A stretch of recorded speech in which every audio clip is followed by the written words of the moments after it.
Hello, you. Welcome to Geekism. So this is a little bit different to a regular Let's Build here in Planet Coaster. It's going to be live action, so to speak. There's no time lapse. This is really just a behind-the-scenes look at Spectacularis, which was our fireworks show that we used to sort of relaunch the channel after a week or so away to welcome in my new little son. Thank you so much for all the lovely comments about Xander. He's doing absolutely great. Thank you so much for asking. He's an absolute little trooper, and both him and Mum are doing fantastic. But we've kind of got him in a little bit of a routine now and able to have a little bit of time to come and carry on with videos here on Geekism with your fine selves. So here we are, loads of questions off the back of Spectacularis.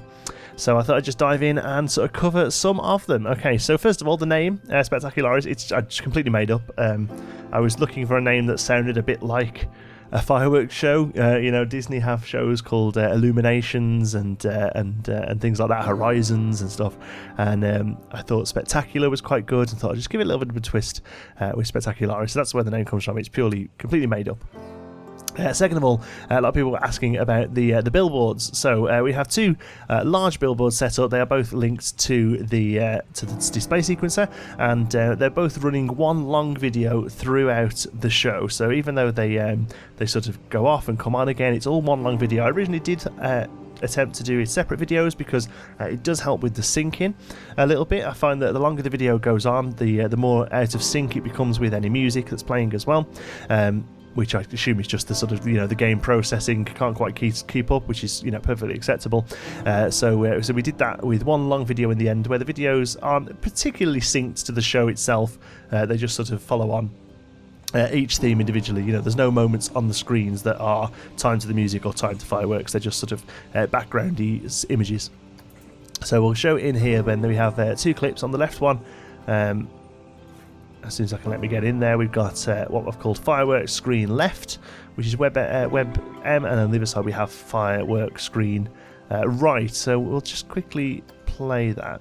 So you see it comes up with the Geekism logo to start off with. The quality's a bit funky, but that's mostly because of the web M. This is originally just a background here, and then we have on this one a video of Princess Amelie. On the other one we have the witch. She's unnamed, but the witch from the animatronic series. And then to finish off with, they both just show random sort of clips of the park with some happy music over the top. A few people asked me what the story was of the fireworks. There isn't really a story. There's a very loose idea of sort of good versus evil, and it all works out happy in the end. But really, I just wanted to be able to use a few different types of music and a few different sort of colour schemes and fireworks styles. So I came up with this idea of doing the princess and then the witch, and then just like a generic sort of happy finish. So there isn't really a story. It's really just to get a few different styles into the fireworks show.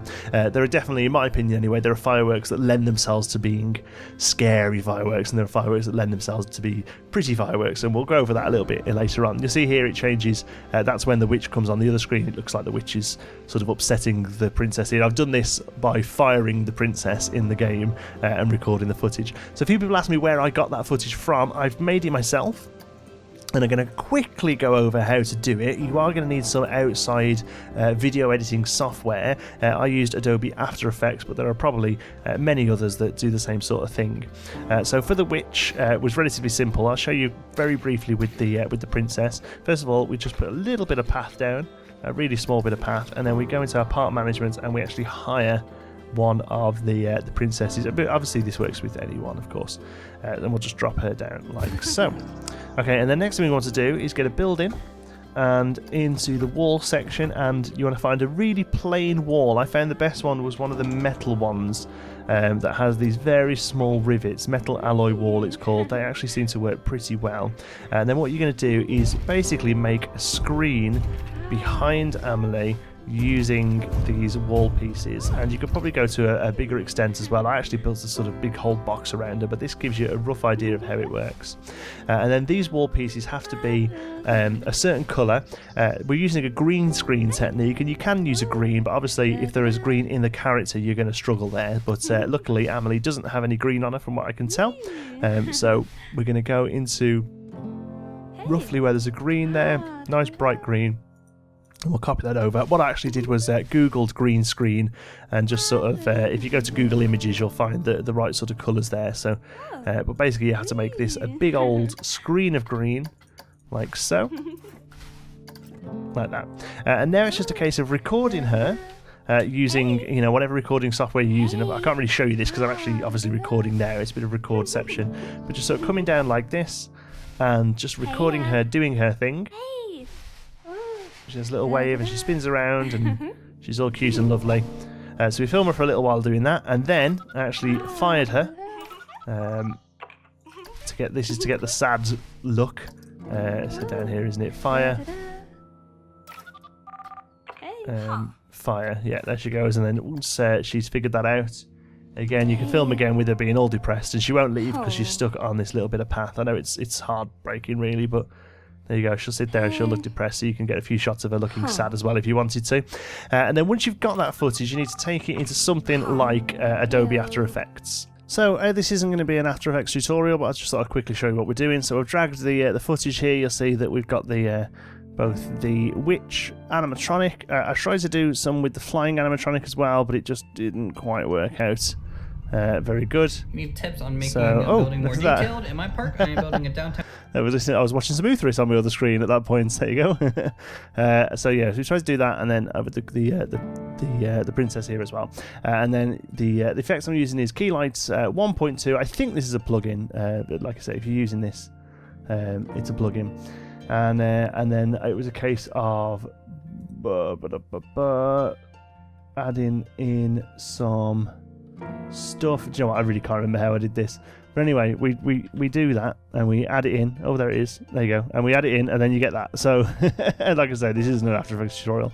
Then once I got this footage raw, so that there was nothing behind it, I then dropped it into Premiere Pro. And then once the footage was in Premiere Pro, spliced it together, cut it up a little bit, edited it so that it sort of flowed together quite nicely. And then you could drop a background in, like so. And then and the background just sort of sits behind it, and it works out really quite nicely. So I found this royalty-free pink, sort of sparkly background, and then we found the sort of green, smoky background for the witch as well. So it looks a bit creepy. Again, it's just googled royalty-free background videos, and then the last bit was just clips put together. I've already got rid of the clips, so I can't show you those. And then they just sat in a timeline with the Geekism logo underneath them. So just rendered those out as WebM. If you wanted more information on that, you can check out our billboard tutorial, and then chucked them into the game. Okay, now let's have a look at the actual effects themselves. So fireworks, lighting, special effects like the fire that we use for the witch segment, and things like that. A couple of things I really wanted to do with this build was to make it relatively realistic. And I've seen a few fireworks shows. They're all really great, actually, the fireworks shows that I've seen on YouTube that people have done in the game. But a lot of them are a little bit, for me personally, a bit over the top. Like, quite a bit goes on, and there's huge firework and bang bang bang, and it all just sort of goes mad. And I wanted something that was a little bit more subdued, and a little bit more sort of time to the music, and almost realistic in some ways. So you know, there isn't 40-50 fireworks going off at once. It's, you know, there's 2 or 3 big fireworks that sort of go bang with the music. So that's one thing I really wanted to do. And also the placement of the fireworks as well, I wanted it to be relatively realistic. So I wanted these all to be in places that would would work in real life. So for the most part, the display sequences are down here, by the way. What I am going to do in the next Let's Build series is build this into a nice sort of nice looking sort of lighting box that staff would sit in and things like that, a little bit out of the way. But for now, they're just sort of dumped down here. Again, we'll go over those in a moment. But the fireworks themselves are here on the back wall. I've built the floor out a little bit here. So we've got a section here. This is sort of like your mid-section, mostly your larger explosions. And then also down the walls here we have groups of explosions. So again, what I'm going to be doing in a time lapse is kind of making these a little bit neater, you know, adding some crates around them, using some of the wires to connect them up and stuff, and make them look a little bit more like they're meant to be here. You know, and sort of ladders up and safety railings and things like that. So for the most part, all the fireworks sit along this wall, pretty much identical on the other side, and then there's also obviously a set that sit on top of the screen area here as well. So these are fireworks that shoot off, and also we've got the special effects, the flamethrowers there as well. The only time I've had to cheat a little bit with the fireworks is to get some of them a little bit higher up. We actually have a set of fireworks inside the roof here. Just there we go. Okay, so they're the ones they're sort of the real big fireworks that shoot off up to the top. There's a few around, unfortunately. I originally started with them outside on the roof here, but they just didn't look very good, and I thought, you know what, I'm going to cheat a little and I'm going to drop these inside. But for the most part, apart from those few, all the fireworks sit in a respectable place. Like I say, what we need to do is sort of tidy them up a little bit and make them look a little bit safer and a little bit like they're meant to be there, and they're actually sort of part of the build as opposed to just being sort of dumped down like they are at the moment. There we go. Okay, so that's the fireworks. Lighting is a very similar matter. Again, I've tried as hard as I can to have all the lights sort of visible, but not from the ground, basically. So we've got lots of these sort of LED cans. We also use the little white spots. That's for the sort of twinkly effect in the third section. And there's two sets of cans. There's a red set that that makes the castle look red, and then there's a sort of pink, blue, and purple set, which is the regular castle colours. That now the fireworks show is done, I'll probably just leave those on all the time and have the castle always lit up. Again, occasionally I've had to put lights on the inside of buildings. Here, for example, there's a couple there just to sort of light up these larger areas where they don't have anything I can attach to. Because for the most part, what I've tried to do is put the lights sort of on the back of spires pointing towards the building, you see, like we've done there. But for the most part, that's what I've been able to do. But occasionally I've had to just sort of hide the lights. But really, one thing I do want to do is have them, you know, realistically placed where they should be. Again, same with the speakers. Just got two large speakers here. These are the ones I used to record the footage, sort of sat about here, maybe a little bit higher. But again, I'll turn those into nice sort of speaker stands that are placed along the path here and either side, so the guests will stop and watch and be able to hear the music. Okay, last thing I really wanted to cover was the display sequences themselves. If you're a fan of the channel and you've been watching the videos, you'll know by now that I'm not a particular fan of the display sequencer. I found it really frustrating to use. This whole sequence, the 3.5 minute fireworks show, probably took myself and my wife 45 hours. She helped a lot with colours and timings and stuff. She was really great. She really got involved with this, and she's really quite enjoyed herself, to be honest. But yeah, it probably took about 45 hours. A good 30 of those was just figuring out the display sequences. There was a few different ways you can do it. Personally, you can have each display sequencer set to a group of fireworks. You can have each display sequencer set to a section of the build. Like, so over here, all these could be on one sequencer. You could have it so that each display sequencer covered a different thing. So one had fireworks, one did lighting, one did billboards, one did special effects, things like that. What I decided to do was split the show into 3 sections, and each of the display sequencers deals with its own section. Because one thing you'll find quite quickly if you're doing a large display like this is that you'll fill up your display sequencer and you won't be able to carry on. And you can link another display sequencer to it, but if you're timing stuff to music, that makes everything really quite tricky because, well, you'll see why in just a moment.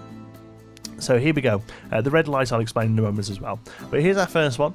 So this is fireworks part 1, and we have fireworks part 2, fireworks part 3. So again, we're going to make these look a little bit nicer in the future, but for now, they're just sitting here on the grass. Part 1, and you'll see here we've got loads of different groups and things like that. So here, each of the groups themselves are timed to a moment in the show. And then inside of those, each of the fireworks themselves are then timed from this timing. So this is 5.8 seconds. So these two will go off at 5.8. This one will go off at 8.4, 8.6, I guess. It's 2.4 plus 5.8, and so on and so on. So if we just knock it down to night so we can see PM, and we click these off, you should get 3 little 1, 2, 3, and then you'll see with the music that's actually timed to go off on the staccato plucks of the violin.